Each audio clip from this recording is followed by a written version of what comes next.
Hello everybody, Ellie here for WhoCulture, and we have more returning villains, which means we need to cover who those returning villains are. We've got you covered. We've already answered the question of who is the Rani, who is Susan, who is not a villain, by the way. And this week, Wishworld introduced another returning villain in Omega. Now, first of all, it's not Omega, it's not Omega. If you go back and watch the classic episodes, they put more emphasis on the A part of the word. It's Omega, Omega, Omega. I don't know how to say it, so I'm sorry if I'm saying it not to your liking, but you know who I'm talking about.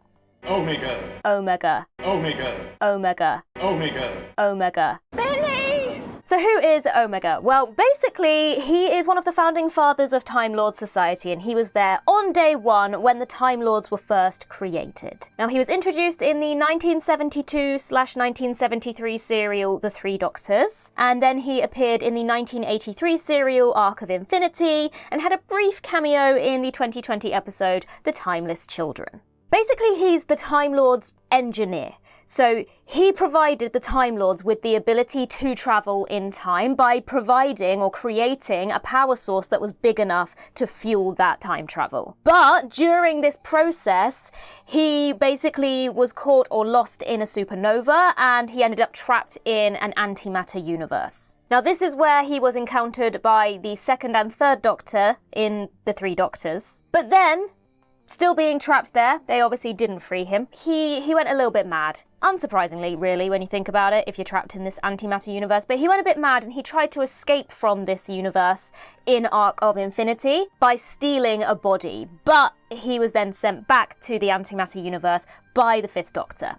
Now here in Season 2, we have another attempt to rescue Omega by the Rani. Now, Omega basically thinks of himself as a god. He thinks he should be worshipped like a god. And he's quite vengeful over the fact that the Time Lords basically were given this great gift by him. He provided them with basically what they are, the ability to travel in time. He made the Time Lords what they are, but they essentially forgot about him. He was lost, they didn't try to save him, and he was forgotten about. So I could imagine that if he does indeed return next week, he's gonna be a little bit peeved. Little bit annoyed. Now, I think as a character, he's actually a very interesting character. So now, having seen Season 2, Episode 7, Wishworld, I have gone back and rewatched The Three Doctors and Arc of Infinity. Now, I think for me, of the two stories, Arc of Infinity was definitely my favourite. No, scratch that. Now, for me, I think of the two, I think The Three Doctors was definitely my favourite.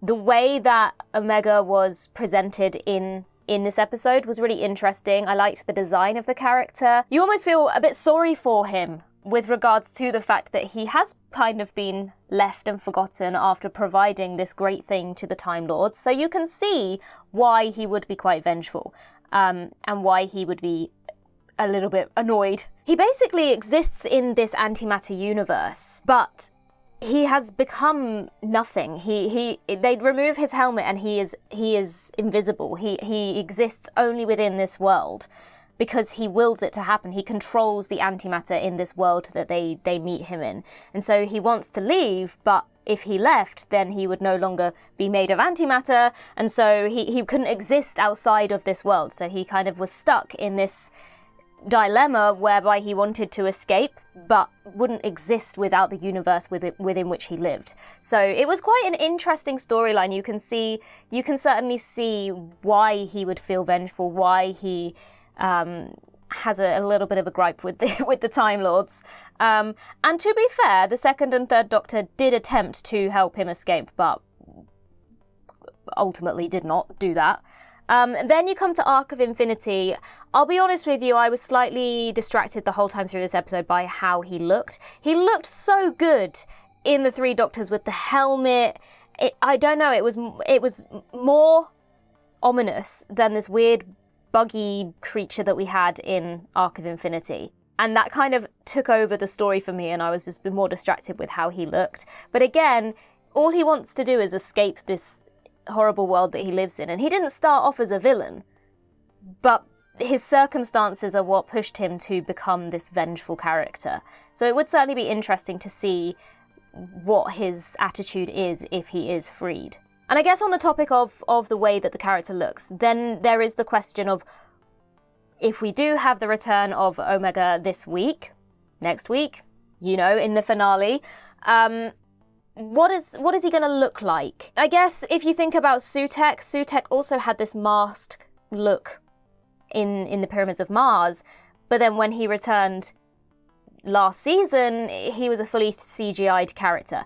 I kind of hope we don't go that route. I kind of want to see the return of the mask. Give us this great masked character. Obviously, it can be updated for the modern audience, but I kind of hope we don't have a CGI character like we did with Sutekh. I want a physical character.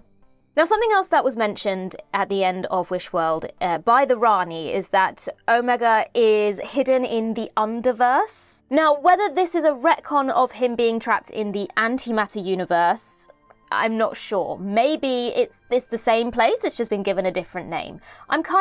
That's more where my mind is going. It's the same place, they've just given it a different name. But either way, the Underverse has been mentioned before by the 14th Doctor in The Giggle when he was describing his first encounter with the Toymaker. And he said, "When I was young, I was so sure of myself, I made a terrible mistake. I let the TARDIS fall into another realm, a hollow beneath the Underverse, where science is a game and all of us are toys." So if the Toymaker's realm is beneath the Underverse, then does this kind of hint maybe at a connection between the pantheon of gods and then maybe Omega becoming a member of that pantheon or the overlord of the pantheon? Maybe he's the god of time, considering that he created time travel for the Time Lords. That would make sense. And Russell does have precedent for retconning past villains into being members of the pantheon. Sutekh, for example, was not always a member of the pantheon of gods and then was made to be one. So it wouldn't be a surprise if this is the same thing that happened here with Omega. And let's not forget that Omega literally says in the Three Doctors that he should be a god. He's a hero. He built the Time Lord Society as to what it is. He should be worshipped like a god. So he does have that mindset already. Perhaps he found himself in an environment, in a place where he actually now can be a god. So then I guess the question is, why does the Rani want to free him? We've never had any mention of the two of them together. Like, Omega is never mentioned in any of the Rani stories. So it's not like there's a history there in any form. Now, it is interesting that in the Reality War preview, she does actually mention that with Omega's body, she can construct a new Gallifrey. Obviously, that being the Doctor's home planet, the Rani's home planet. So is that where this is going? Are we going to have the return of Gallifrey? Now, in the trailer, we do see the seal of Omega opening, so presumably that's where we're going to see him emerge from, restored, rescued from the Underverse. Presumably, if we're going to see him at all. We might go this entire episode with the threat of him returning, and the thing being that the Doctor stops it from happening before he ever emerges. I don't know. Now, something that is interesting is in Arc of Infinity, when he tries to escape from the Underverse, or the antimatter universe. Let's not assume they're the same place. I think they are, but when he's trying to escape from the antimatter universe by stealing a body, the body he steals the form of is the Fifth Doctor. So if we're wondering about what the character's going to look like in this episode, could we see the same thing again? And could that be a workaround there rather than designing a new look for the character? Are we going to go down the Arc of Infinity route and have him take the form of the Doctor? Is Ncuti going to play double duties here and play the Doctor and Omega? Or, maybe Peter Davison will come back and take on the form again. Who knows? Maybe he'll take the form of the Fifth Doctor again. Maybe that's what's in his mind. That's what's imprinted. This is the form I can take. Honestly, I don't know. So then with this whole talk of restoring Gallifrey, this means that next week we could potentially see Gallifrey restored after it was destroyed by the Master and the Death Particle back in Series 12. Let's not forget that did happen, because I don't know about you, but I get confused, because whenever I think of being the last of the Time Lords, Gallifrey being destroyed, I still think about the Time War, even though a whole bit happened in between there where it was restored and then it was destroyed again. Now, also, in this episode that we've just seen, and in the trailer for the next episode, we also see the seal of Rassilon, which is mentioned by the Rani. So are we maybe going to see Rassilon return? If Gallifrey returns, do all the people return? Potentially. Now, don't forget, we have seen Rassilon return. We saw him in the End of Time, brought back by Russell, so again, precedent for it. My one thing at this point is, how many Time Lord characters do we need in one episode? Have we not got enough now? We've already got 3. Some people are suggesting the Master's going to return. That's 4. Do we need Rassilon as well? Like, where do we draw the line? Then, of course, we have this whole question about the timeless child and Tecteun. Did Omega maybe work with Tecteun? Because we know that the Doctor's biology is what kind of created the whole process of regeneration, which influenced the Time Lords. So perhaps Tecteun and Omega were scientists working together, and one created the time travel element of Time Lord society while the other created regeneration. Honestly, don't know, just spitballing ideas at this point. I don't know where this is going.